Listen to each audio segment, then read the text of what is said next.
अस्सलाम वालेकुम dear students. हाँ जी बेटा जी, अज आपां तुहाडे किस्सा काव्य विचों हाशम शाह दा किस्सा सस्सी पुन्नू बारे पढ़न जा रहे हैं। ठीक है बेटा, तो इसनूं बहुत ही ध्यान नाल सुनना है और समझना है। तो चलो फिर इसनूं आपां शुरू करिए। जमात 10वीं, हाशम शाह दा किस्सा सस्सी पुन्नू। हाशम शाह दे जीवन काल संबंधी पंजाबी विद्वानां विच काफ़ी मतभेद मन्निया जांदा है कि हाशम शाह महाराजा रणजीत सिंह जी दे काल दे समय दे दा किस्साकार है। उसने सस्सी पुन्नू, सोहनी मेहवाल ते श्री फरियाद आदि वर्गे किस्से लिखे। किस्सियां तो बिना हाशम ने दोहड़े अते ड्यूडियां भी लिखियां। सस्सी पुन्नू दा किस्सा होर किस्साकारां ने भी लिखिया, पर सब तो वध प्रसिद्धि हाशम शाह दे किस्से नूं ही मिली। सस्सी पुन्नू उन्हां दी शाहकार रचना है। सस्सी भुंबर शहर राजे दी धी सी। उसनूं मारन दे इरादे नाल उसनूं नदी विच रोड़ दिता गया सी। उसदा पालन पोषण धोबी परिवार ने बहुत ही लाड़ प्यार नाल कीता। पुन्नू बलोचिस्तान तो अपने भरावां नाल वपार करन लई भुंबोर शहर आया सी। तां उसदा मिलाप सस्सी नाल होया। दोवां दा विआह भी होया, पर यह पुन्नू दे भरावां नूं मंजूर नहीं सी। ओह सुत्ते पए पुन्नू नूं ले जांदे हन ते जदों सस्सी नूं पता लगदा है तां उसदी भाल विच ओह निकल पैंदी है। मूल न मुरसा राहो जान तली पुर तरसा, जब लग सास निरास न होवा मरनो मूल न डरसा। जे रब कूक ससी दी सुनसी जाए मिला पग परसा, हाशम नहीं शहीद हो वैसा थल मारू विच मरसा। ਤਾਂ ਇਨ੍ਹਾਂ ਸਤਰਾਂ ਵਿੱਚ ਹਾਸ਼ਮ ਜੀ ਕਹਿੰਦੇ ਹਨ ਕਿ ਸੱਸੀ ਪੁੰਨੂ ਦੇ ਵਿਛੋੜੇ ਵਿੱਚ ਤੜਪ ਰਹੀ ਹੈ। ਉਹ ਉਸ ਨੂੰ ਲੱਭਣ ਲਈ ਤਪਦੇ ਮਾਰੂਥਲ ਵਿੱਚ ਲੱਭਣ ਲਈ ਉਸ ਨੂੰ ਚੱਲ ਪਈ ਹੈ। ਉਹ ਤਪਦੇ ਮਾਰੂਥਲ ਦੇ ਰਾਹ ਉੱਤੇ ਜਾਨ ਤਲੀ ਉੱਤੇ ਧਰ ਕੇ ਅੱਗੇ ਹੀ ਅੱਗੇ ਤੁਰਦੀ ਜਾਵੇਗੀ ਅਤੇ ਪਿੱਛੇ ਨਹੀਂ ਮੁੜ ਕੇ ਦੇਖੇਗੀ। ਜਿੰਨਾ ਚਿਰ ਉਸ ਵਿੱਚ ਕੋਈ ਸਾਹ ਬਾਕੀ ਹੈ, ਉਹ ਨਿਰਾਸ਼ ਨਹੀਂ ਹੋਵੇਗੀ ਤੇ ਆਪਣੀ ਮੰਜ਼ਿਲ ਤੇ ਪਹੁੰਚਣ ਲਈ ਮੌਤ ਤੋਂ ਵੀ ਨਹੀਂ ਡਰੇਗੀ।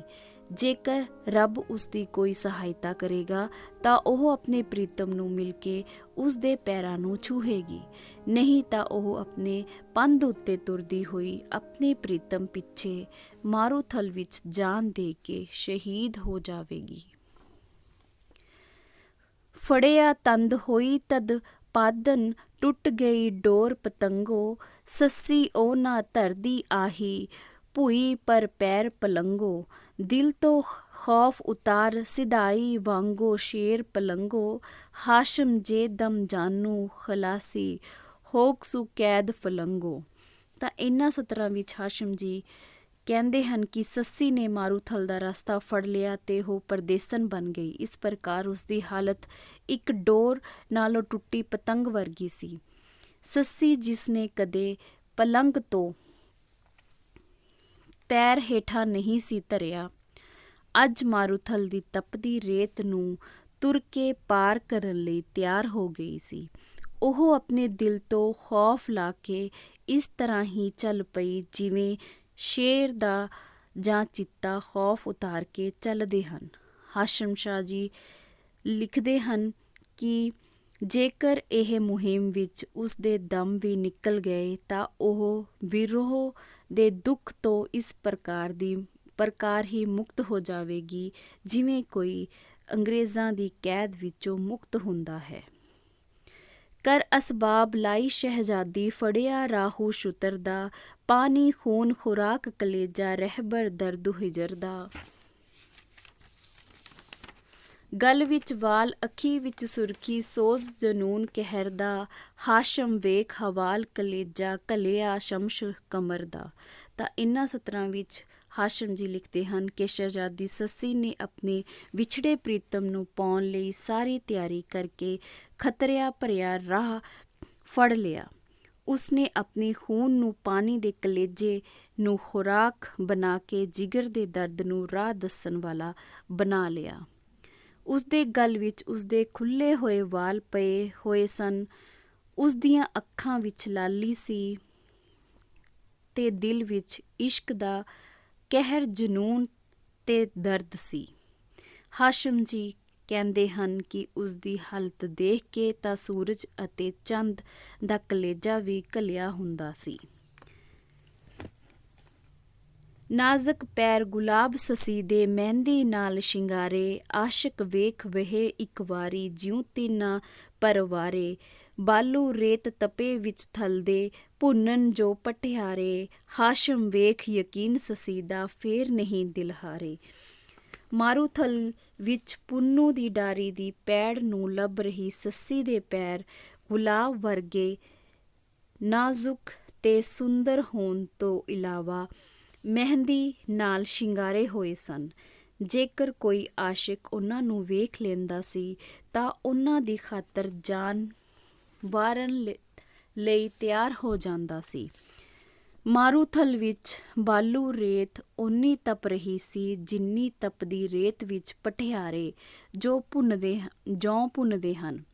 ਪਰ ਹਾਸ਼ਮ ਸ਼ਾਹ ਆਖਦਾ ਹੈ, ਸੱਸੀ ਦਾ ਯਕੀਨ ਦੇਖੋ, ਉਹ ਸਿਦਕ ਤੋਂ ਪਿੱਛੋਂ ਹੀ ਹਟੀ ਤੇ ਤਪਦੀ ਰੇਤ ਉੱਪਰ ਵੀ ਤੁਰਦੀ ਹੈ। ਜਾਨ ਸੁੱਤੀ ਨੂੰ ਇੱਕ ਪਲ ਪਲਕ ਨਾ ਝਮਕਾ, ਗਰਦ ਹੋਈ ਵਿੱਚ ਗਰਦ ਥਲਾਂ ਦੀ ਵਾਂਗ ਜਵਾਹਰ ਦਮਕਾ।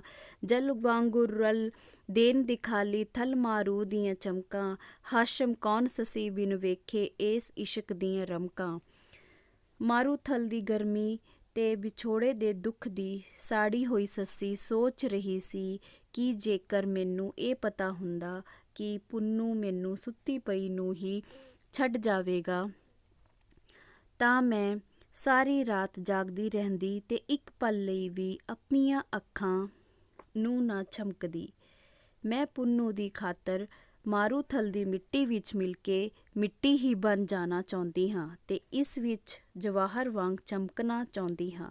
ਸੱਸੀ ਨੂੰ ਦੂਰੋਂ ਮਾਰੂਥਲ ਦੀ ਚਮਕ ਇਸ ਪ੍ਰਕਾਰ ਪ੍ਰਤੀਤ ਹੋ ਰਹੀ ਸੀ ਜਿਵੇਂ ਪਾਣੀ ਚੱਲ ਰਿਹਾ ਹੋਵੇ।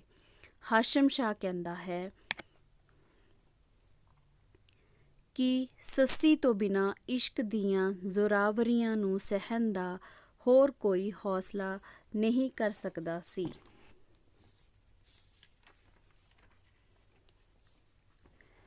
ਸਿਰ ਧਰ ਖੋਜ ਉਤੇ ਗਸ਼ ਆਇਆ ਮੌਤ ਸੱਸੀ ਦੀ ਆਈ, ਖੁਸ਼ ਰਹੋ ਯਾਰ ਅਸਾਂ ਤੁਧ ਕਾਰਨ ਥਲ ਵਿੱਚ ਜਾਨ ਗਵਾਈ। ਡਿੱਗਦੀ ਸਾਰ ਗਿਆ ਦਮ ਨਿਕਲ ਤਨ ਥੋਂ ਜਾਨ ਸਿਧਾਈ, ਹਾਸ਼ਮ ਕਰ ਲੱਖ ਲੱਖ ਸ਼ੁਕਰਾਨੇ ਇਸ਼ਕ ਵੱਲੋਂ ਰਹੀ ਆਈ। ਸੱਸੀ ਨੇ ਆਪਣਾ ਸਿਰ ਡਾਚੀ ਦੇ ਪੈਰ ਦੇ ਨਿਸ਼ਾਨ ਉੱਤੇ ਰੱਖ ਦਿੱਤਾ ਤੇ ਉੱਥੋਂ ਹੀ ਉਸਨੂੰ ਮੌਤ ਆ ਗਈ। ਉਸਦਾ ਦਿਲ ਕਹਿ ਰਿਹਾ ਸੀ ਕਿ ਹੈ ਮੇਰੇ ਪਿਆਰੇ ਤੂੰ ਖੁਸ਼ ਰਹਿ, ਅਸੀਂ ਤੇਰੇ ਬਦਲੇ ਥਲ ਵਿੱਚ ਆਪਣੀ ਜਾਨ ਗੁਆ ਦਿੱਤੀ ਹੈ। ਡਿੱਗਦਿਆਂ ਸਾਰ ਹੀ ਉਸਦੇ ਸਵਾਸ ਨਿਕਲ ਗਏ, ਯਾਨੀ ਕਿ ਤਨ ਵਿੱਚੋਂ ਉਸਦੀ ਜਾਨ ਨਿਕਲ ਗਈ। ਉਹ ਰੱਬ ਦਾ ਸ਼ੁਕਰ ਕਰ ਰਹੀ ਸੀ ਕਿ ਇਸ ਆਸ਼ਿਕ ਦੇ ਰੂਪ ਵਿੱਚ ਉਸ ਦੀ ਇੱਜ਼ਤ ਰਹਿ ਗਈ ਹੈ। ਉਹ ਇਸ਼ਕ ਨੂੰ ਨਪੇੜੇ ਚੜ੍ਹਾਉਣ ਵਿੱਚ ਸਫਲ ਰਹੀ ਹੈ। ਕਿੱਸਾ ਸੱਸੀ ਪੁੰਨੂ ਦਾ ਕੇਂਦਰੀ ਭਾਵ ਹੈ ਕਿ ਸੱਸੀ ਆਪਣੇ ਪਿਆਰੇ ਪੁੰਨੂ ਤੋਂ ਵਿਛੜ ਕੇ ਉਸਦੀ ਭਾਲ ਵਿੱਚ ਮਾਰੂਥਲ ਵੱਲ ਚੱਲ ਪੈਂਦੀ ਹੈ। ਉਹ ਮਾਰੂਥਲ ਦੀ ਤਪਸ਼ ਤੋਂ ਘਬਰਾ ਕੇ ਪਿੱਛੇ ਨਹੀਂ ਮੁੜਦੀ, ਸਗੋਂ ਉੱਥੇ ਹੀ ਆਪਣੀ ਜਾਨ ਦੇ ਦਿੰਦੀ ਹੈ। ਉਹ ਰੱਬ ਦਾ ਸ਼ੁਕਰ ਮਨਾਉਂਦੀ ਹੈ ਕਿ ਉਹ ਆਪਣੀ ਇਸ਼ਕ ਵਿੱਚ ਪੂਰੀ ਉਤਰੀ ਹੈ। ਤਾਂ ਇਹ ਸੀ ਤੁਹਾਡਾ ਕਿੱਸਾ ਕਾਵਿ ਸੱਸੀ ਪੁੰਨੂ, ਜੋ ਕਿ ਤੁਹਾਨੂੰ ਸਮਝ ਆਇਆ ਹੋਵੇਗਾ। ਠੀਕ ਹੈ ਬੇਟਾ, ਓਕੇ, ਥੈਂਕ ਯੂ।